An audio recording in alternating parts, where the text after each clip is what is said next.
tetapi sudah menjadi instrumen persekongkolan para aktor, khususnya saat-saat menjelang pilkada, khususnya calon-calon legislatif yang berlatar belakang pengusaha tambang, dan sekarang sudah pada standby semua ini. Kita lihat di jalan-jalan yang saya tidak pernah lihat, orang tidak pernah kenal, ini iki sopo maning iki wong iki, wow, apa namanya, balihonya besar-besar. Iya, saya hanya berdoa, ya Tuhan, mudah-mudahan yang punya baliho besar ini otaknya juga besar.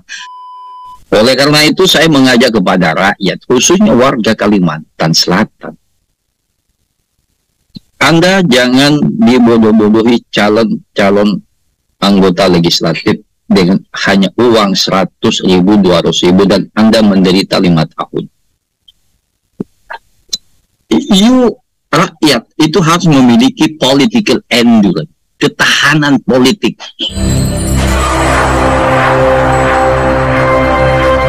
Assalamualaikum warahmatullahi wabarakatuh, Dr. Muhammad Wahab. Waalaikumsalam warahmatullahi wabarakatuh. Ya dokter, saya merespon mengangkat tema ini dari apa yang Anda share, Dr. Muhammad Wahab. Dan yang menarik sebetulnya, seperti apa sih eskalasi pengelolaan sumber daya alam ini, dan secara umum memang bisa ditangkap bahwa keleluasan itu diberikan dari aspek legal of frame, ya, kerangka perundang-undangan. Kita bisa membaca materi di dalam Undang-Undang Minerba yang langsung secara otomatis memberikan keleluasan perpanjangan kontrak konsesi eksploitasi batu bara misalnya kepada PKP2P, yang itu sudah kita ketahui bersama ada 9 atau 6 perusahaan. Dalam Undang-Undang Cipta Kerja juga secara material sangat nampak keleluasan atau kelonggaran itu di dalamnya, termasuk tax holiday misalnya diberikan kepada investor. Tetapi seperti apa sih anatominya? Dan Anda, kalau kita bicara masalah eskalasi yang ada di Eropa yang ditunjukkan oleh Prancis, dan kita punya hubungan diplomatik dengan Prancis, seperti apa resonansinya itu membawa pengaruh kepada profil pengelolaan kita, terutama kalau kita bicara masalah pengelolaan sumber daya alam yang merupakan kepemilikan umum kalau dalam kacamata Islam, dan konstitusi sudah memberikan garis-garis batas yang jelas demi air dan kekayaan alam yang terkandung di dalamnya mestinya dikuasai negara dan dikelola semua untuk kepentingan kemakmuran rakyat, kira-kira begitu. Cuman ada satu klausul, kalau saya tidak salah menyebut, ya tolong saya direvisi, pengelolaannya harus berdasarkan kepada undang-undang. Maka lahirlah undang-undang yang kemudian seperti yang kita lihat sekarang. Seperti apa Dr. Muhammad Wahab melihatnya ini, dokter? Iya, terima kasih, Cak. Selamat. Indonesia ditakdirkan oleh Allah Subhanahu wa Ta'ala sebagai negara yang kaya raya, negara yang sesungguhnya kita tidak bisa lagi menyaksikan sebuah kemiskinan. TKI TKW yang keluar negeri yang berbondong-bondong mencari tenaga lapangan kerja di Malaysia, di Saudi Arabia, di Singapura, di mana-mana saya menyaksikan itu, di beberapa negara Arab. Salah satu teori ekonomi menjelaskan ketika banyak orang penduduk di sebuah negara itu mencari lapangan kerja ke luar negeri, berarti di dalam domestik ekonomi itu mengalami kemacetan, tidak ada opportunity, tidak ada satu kesempatan, itu mengalami jobless, sehingga mereka menjadi tenaga kerja murahan ke luar negeri. Nah, ini problem kita sebagai bangsa yang kaya sumber daya alam, tetapi kita dimiskinkan oleh sistem, ya, oleh sistem yang salah urus. Negara ini sebetulnya kan salah urus, ya, negara yang kaya ini, ya, karena regulasi dan kebijakan yang ada ini kan tidak pernah memihak kepada kepentingan publik. Pasal 33 itu hanya cerita enak dibaca, dan kita ya semacam mimpi imajinatif yang tidak pernah terrealisasi, bahwa bumi, air, udara, laut dikelola oleh negara untuk kepentingan rakyat Tetapi kan tidak. Bumi, laut, udara, entah apalagi dikelola para investor, para oligarki, para mafia-mafia untuk kepentingan para kroni bisnis dan kroni kapitalis. Jadi ada hal yang misleading, ada yang paradok dari praktek demokrasi pengelolaan sumber daya alam kita ini. Beberapa waktu yang lalu Presiden kita yang kita cintai, Bapak Haji Insinyur Joko Widodo, membuka satu keran kebijakan mengizinkan mengekspor pasir. Ya, artinya negara ini kayak mengalami kepikunan gitu ya, mengalami kegalauan mencari sumber-sumber pendapatan ekonomi. Ya menurut saya bukan hanya ekspor pasir sekalian, ya dijual lah banyak. Kan kita nih punya pulau 17 juta. Ya saya punya pulau Masa Kambing, pulau Masa Lembu, pulau Karam, yang monggo dijual lah. Kalau memang negara ini sudah nggak punya duit ya. Itu kan banyak pulau-pulau itu di Kepulauan Sumeneb itu ada lebih 100. Itu aja Pak Jokowi, silakan you jual atau Anda sewakan untuk memenuhi kebutuhan ekonomi rakyat. Karena negara ini juga sudah pontang-panting ya. Negara ini kan sudah kayak besar tiang daripada pasak ya. Jadi pemerintah ya, Pak Presiden Jokowi itu sudah kayak kehilangan akal ya. Ya 20 tahun Presiden Megawati waktu itu melarang ekspor pasir. Tapi sekarang ini kebijakan dibuka lagi oleh Presiden Jokowi. Ya tentu saja kita bisa membaca semua ini. Ada apa ini di era tahun politik kok ada industri jual pasir ya ke Singapura ya. Singapura sudah merampok pasir-pasir kita untuk memperluas wilayah Singapura itu kan. Jadi ini satu negara sistem pemerintah yang memalukan ya, dan sepertinya Indonesia kehabisan pemerintah itu kehabisan akal. Nah, sumber daya alam yang kaya ini ya kita sudah mendustakan ya.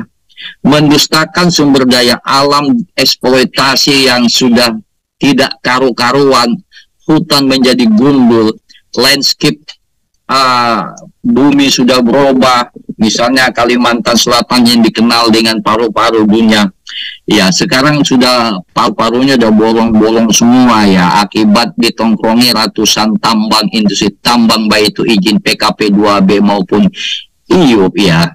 Jadi tidak ada lagi keramahan bagi flora, fauna, bagaimana makhluk-makhluk ciptaan Tuhan yang ada di hutan juga itu sudah terusik dan kehilangan rumah mereka.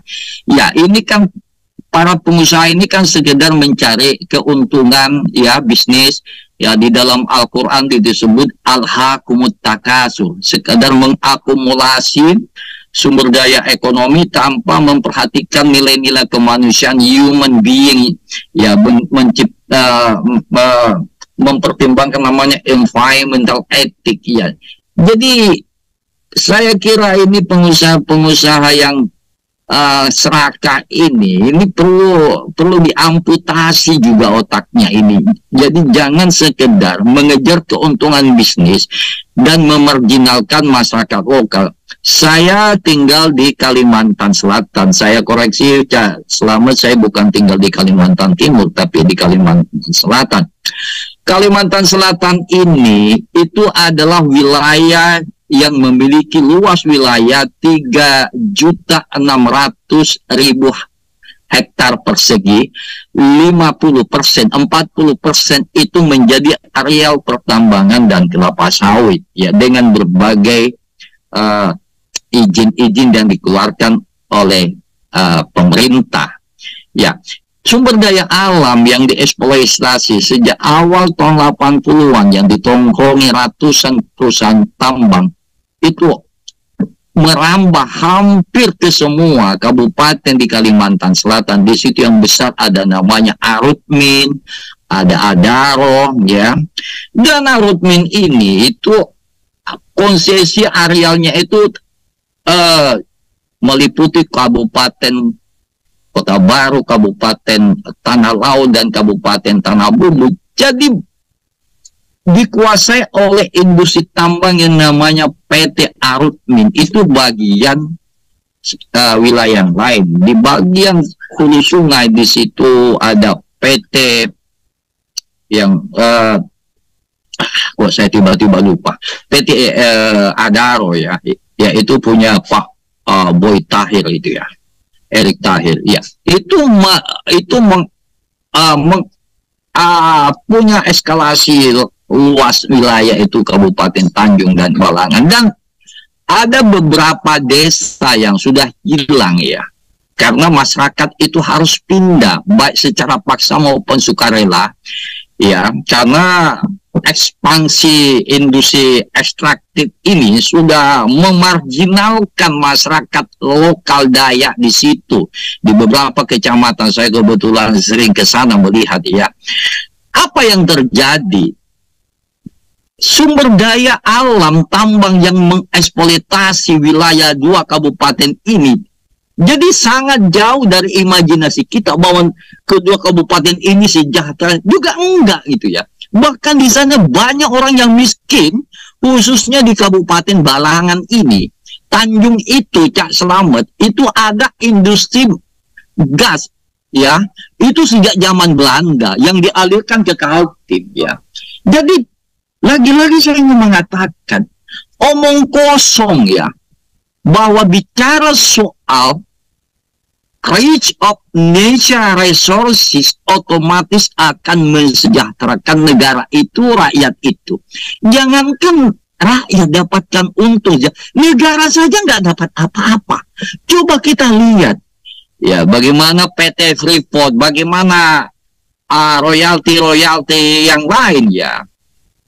Ya, jadi negara ini sekadar menjadi komparador, menjadi fasilitator dari kepentingan ekonomi global ya. Jadi pesta pora lah wahai para oligarki, mumpung Anda punya channel kekuasaan, mumpung Anda punya hubungan patron klien ya, apalagi menjelang Pilpres ini ya, maka kalian adalah kesempatan bagaimana meraup SDA yang kaya ini. Ya rakyat juga mau SDA mau apa ya juga nggak ada untungnya juga ya. Di Kalimantan Selatan kan ya menurut saya ada tambang atau tidak ya rakyatnya mau ya sambil mawon ya. Ya ini sudah sejak 80-an dieksploitasi, tapi tetap Human Development Index kualitas pembangunan Kalimantan Selatan itu masih bertengger pada ranking ke-25 dari lebih 30 provinsi. Ya, apa artinya? Tidak ada relevansi signifikan ekonomi tambang ini bisa mensejahterakan, membangun kualitas kesehatan, membangun kualitas pendidikan, membangun kualitas universitas yang berkualitas, bagaimana mensubsidi anak-anak yang tidak punya secara ekonomi dari royalti, dari CSR tambang ini juga kan enggak. Ya kan, saya sering tanya sama mahasiswa, kamu dari mana? Oh, saya dari Kota Baru, Pak Uhaib. Kamu dari mana? Saya dari Kabupaten Tanah Bumbu. Kamu dari mana? Dari Tanjung. Apakah kamu dapat bantuan dari perusahaan-perusahaan Anda bisa kuliah? Enggak ada, bolo-bolo bantu. Biaya nulis proposal skripsi aja enggak ada.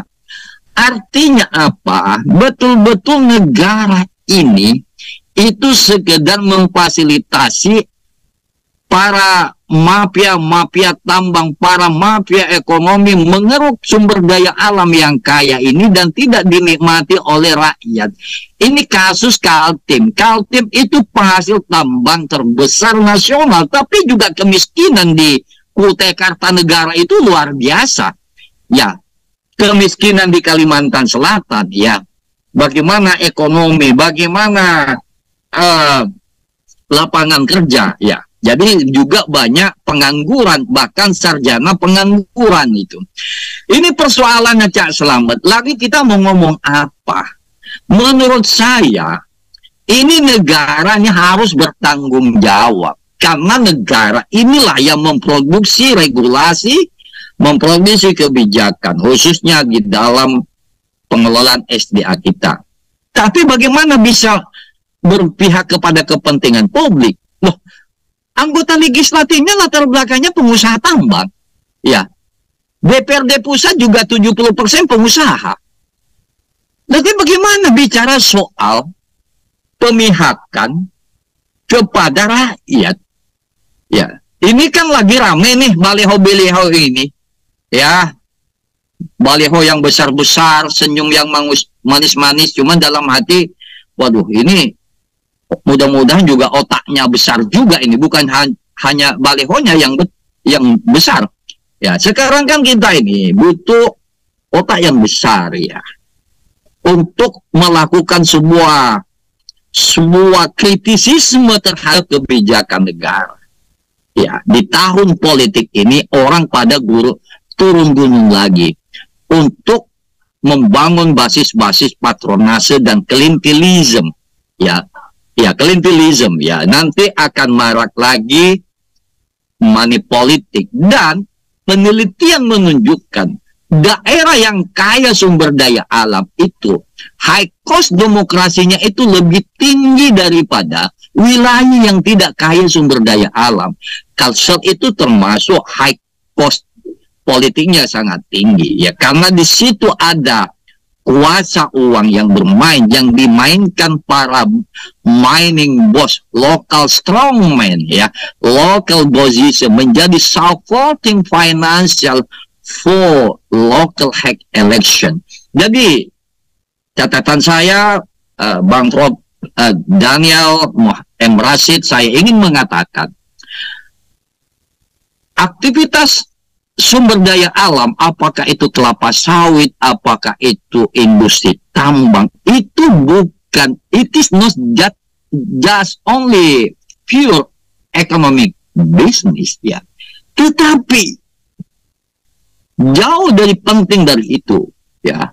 Tambang itu sudah menjadi alat patronase politik dan bisnis, alat persekongkolan aktor bisnis dan politik, alat membangun kroni kapitalis. Jadi bukan sekedar aktivitas ekonomi bisnis, tetapi sudah menjadi instrumen persekongkolan para aktor, khususnya saat-saat menjelang pilkada, khususnya calon-calon legislatif yang berlatar belakang pengusaha tambang, dan sekarang sudah pada standby semua ini. Kita lihat di jalan-jalan yang saya tidak pernah lihat, orang nggak pernah kenal ini, iki sopo maning, iki wong iki, wow, apa namanya, balihonya besar-besar. Iya, saya hanya berdoa, ya Tuhan, mudah-mudahan yang punya baliho besar ini otaknya juga besar, jadi memiliki channel frekuensi dengan kegelisahan dan kegamangan rakyat yang hari ini, yang nggak tahu lagi mau apa ke depan,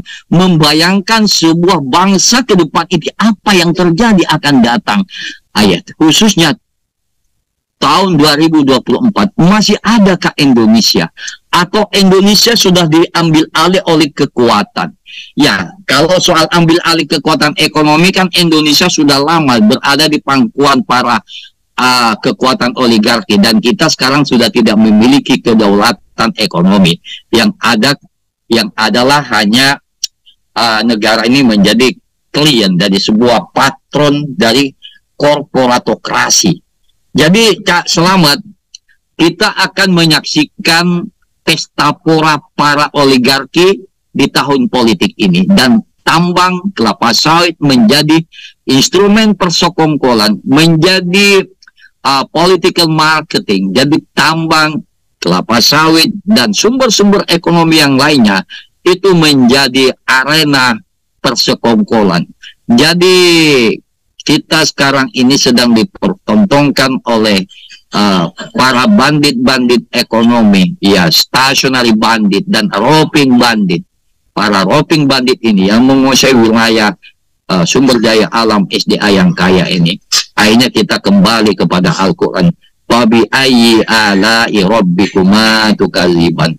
Nikmat yang Tuhanmu yang mana lagi, wahai umat manusia, yang kamu akan dustakan? Kita sekarang sudah sedang mendustakan nikmat Tuhan karena menikmati sumber daya alam ini. Seharusnya SDA ini menjadi common for resources, ya, menjadi milik bersama, ya, tetapi faktanya tidak, yang ya dimiliki oleh jaringan bisnis, partai politik, dan para mafia bisnis tambang batu bara dan kelapa sawit. Gih, matur nuwun. Terima kasih, Cak Selamat Sugianto. Ya, Dokter. Apa sekarang terakhir, Dokter? Silakan diberikan rekomendasi, Dokter. Penyadaran kepada rakyat, pada umat sebagai bagian kontrol terhadap eksistensi kebijakan yang sekarang ini ada. Yang kedua, masukan kepada para penyelenggara negara agar situasi terkait dengan deskripsi mengenai yang sudah kita pahami bersama, pengelolaan sumber daya alam itu memang bisa merealisasikan pengelolaan untuk kepentingan rakyat, bukan untuk kepentingan oligarki, dengan landscape skema pengelolaan sumber daya alam dengan effort legal of frame yang lebih menguntungkan kepada kepentingan pengusaha, dan ilustrasi yang digambarkan oleh Dr. Abdullah Hewahahua mengenai latar belakang profesi anggota perwakilan kita yang ada di DPR itu sebagian banyak dari kalangan pengusaha. Artinya sudah tidak lagi bicara dalam konteks relasi antara pengusaha dan penguasa, pengusaha dan penguasa, pengusaha dengan penguasa, tetapi penguasa dan pengusahanya itu sudah menyatu, penguasa yang pengusaha, atau sebaliknya pengusaha dengan pengusaha yang sekaligus dia adalah seorang penguasa. Silakan diberikan rekomendasinya, Dr. Muhammad. Ya, rekomendasinya, Indonesia negara kaya, tetapi ada puluhan juta yang miskin. Ada 62 juta rakyat Indonesia yang masih miskin. Ada sekitar 12 juta rakyat Indonesia bayi yang mengalami krisis stunting. Ini semua ada kaitannya dengan kualitas demokrasi. Selain itu, the other side, praktik demokrasi kita adalah masih sekedar pasar gelap demokrasi yang dimainkan, yang disetting, yang dikendalikan oleh kekuatan oligarki. Oleh karena itu, saya mengajak kepada rakyat, khususnya warga Kalimantan Selatan, Anda jangan dibodoh-bodohi calon anggota legislatif dengan hanya uang 100.000, 200.000, dan Anda menderita 5 tahun. Rakyat itu harus memiliki political endurance, ketahanan politik, mentality endurance. Ya, jadi masyarakat ini kan sangat rentan sekali terpapar oleh jual beli suara, terpapar oleh politik tukar tambah. Ya, jadi negeri ini, Cak Selamat, itu masih mempertontonkan namanya politik tukar tambah. Ya, jadi memborong suara rakyat. Ya, bagaimana yang menyadarkan masyarakat, Anda jangan ngambil uangnya, ya. Sudah banyak dilakukan oleh teman-teman aktivis LSM, ya, kampanye, tetapi itu juga nggak mempan. Ya, nggak mempan. Karena memang tidak ada secara jelas di dalam Al-Quran bahwa money politik itu haram. Nggak ada di dalam Al-Quran. Ya, nggak ada teksnya. Ya, walaupun para kiai berbusa-busa di atas mimbar bilang arwasi wa murtasi pinar, penyogok dan yang disogok itu sama-sama di dalam negara. Tapi itu kan nggak mempan. Ya, ini pesta uang receh, dan ini kesempatan rakyat mendapatkan uang receh. Jadi rakyat itu kayak pengemis gitu, ya. Ya, politik yang menciptakan kepengemisan rakyat. Jadi bukan politik yang mencerdaskan, yang membangun literasi politik, dan rakyat berani mengatakan no money politik. Ya, mana ada partai politik yang ngomong begitu. Partai politik ini kan tidur semua kan. Ya, baru bangkit ketika mau pilkada, mau pilpres. Ya, sekian selama ini kan nggak ada. Ya gimana? Lihat aja kantor-kantor partai politik itu. Ya, kayak kuburan Cina aja, nggak ada apa-apanya. Jadi Pak Cak Slamet, ya kampus juga, karena saya seorang akademisi, ya juga dosen ini juga harus selalu memanfaatkan, ya bagaimana keterlibatan dosen, ya. Jadi dosen juga harus selalu menggelagarakan ide-ide kritis, ya. Ya dosen bukan sekedar menjadi perpanjangan tangan dari bagian oligarki di kampus. Dosen bukan ikut-ikutan menjadi arena lehorisasi kampus. Jadi kampus itu bukan hanya sesak dengan ruangan-ruangan material, tetapi kampus itu harus sesak dengan ide-ide segar, ide-ide yang mencerdaskan, ide-ide yang membebaskan. Itu kampus. Ya, tapi kalau kampus itu sudah menjadi fosil juga, menjadi mumi, apa yang bisa diharap dalam konteks membangun demokrasi dan masa depan di negeri ini? Terima kasih, Cak Slamet.